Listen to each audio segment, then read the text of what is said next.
शहर की रात हमेशा की तरह बेचैन थी। सड़क के किनारे जलती पीली लाइटों के नीचे एक साधारण से कपड़ों में एक लड़की उस इलाके में दाखिल हो रही थी जहां दिन के समय भी लोग जाने से डरते थे। ऑटो वाला उसे वहीं उतारकर तुरंत चला गया था, क्योंकि ये इलाका भद्रेश त्रिपाठी का माना जाता था। वही भद्रेश जो नाम से नहीं बल्कि खौफ से पहचाना जाता था। लेकिन उस लड़की के चेहरे पर न घबराहट थी न कोई जल्दी, क्योंकि वो कोई आम लड़की नहीं बल्कि इस जिले की नई डिस्ट्रिक्ट मजिस्ट्रेट काव्या मेहता थी, जो पहली बार बिना सुरक्षा, बिना पहचान, गुप्त रूप से उस सिस्टम की गंदगी को अपनी आंखों से देखना चाहती थी, जिसके खिलाफ फाइलों में लड़ना बेकार साबित हो रहा था।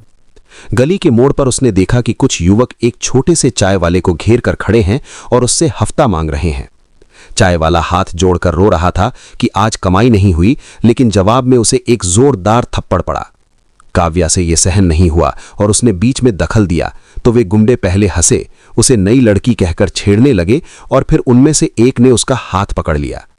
तभी एक सरकारी जीप वहां आकर रुकी और उसमें से थाना प्रभारी विजय शुक्ला उतरा। वर्दी में होने के बावजूद उसकी आंखों में कानून नहीं बल्कि सौदेबाजी थी।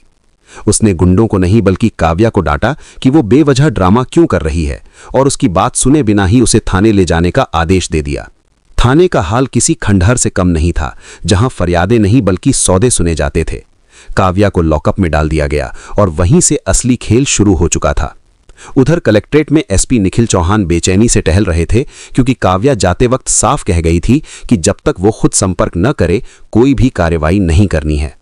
लॉकअप में बंद काव्या हर आवाज, हर नाम और हर चेहरे को अपने दिमाग में दर्ज कर रही थी, क्योंकि यही सब आगे चलकर सबूत बनने वाले थे। रात गहराते ही थाना प्रभारी ने फोन किया और बताया कि एक खास लड़की हाथ लगी है। थोड़ी ही देर में काव्या को काले शीशों वाली गाड़ी में बैठाकर भद्रेश त्रिपाठी की हवेली ले जाया गया। एक ऐसी हवेली जो बाहर से महल और अंदर से अपराध का कंट्रोल रूम थी।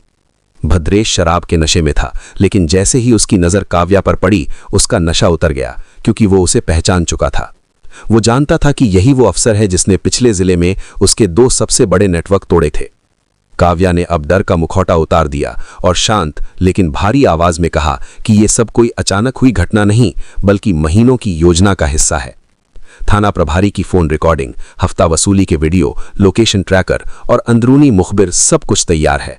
भद्रेश ने आखिरी दाव के तौर पर अपने राजनीतिक आकाओं को फोन किया, लेकिन एक एक करके सब ने फोन काट दिया, क्योंकि ऊपर तक ये संदेश पहुंच चुका था कि ये महिला अफसर किसी आम पोस्टिंग का हिस्सा नहीं बल्कि सिस्टम क्लीनअप मिशन पर है। उसी वक्त बाहर सायरनों की आवाज गूंजने लगी। एक नहीं बल्कि दर्जनों गाड़ियां, स्पेशल फोर्स, मीडिया और ड्रोन ने पूरा इलाका घेर लिया। एसपी निखिल चौहान अंदर दाखिल हुए और भद्रेश त्रिपाठी, जो खुद को कानून से ऊपर समझता था, पहली बार जमीन पर बैठा कांप रहा था। काव्या ने खुद आगे बढ़कर उसे हथकड़ी पहनाई और कहा कि यह कहानी किसी एक गुंडे की हार नहीं बल्कि उस डर की मौत है जो सालों से आम आदमी के सीने पर बैठा था। और अगली सुबह अखबारों में सिर्फ एक ही खबर थी कि कलेक्टर ने खुद को दांव पर लगाकर पूरे सिस्टम को बेनकाब कर दिया, और लोगों को पहली बार एहसास हुआ कि जब ईमानदारी जिद बन जाए तो सबसे ताकतवर माफिया भी सिर्फ एक नाम बनकर रह जाता है।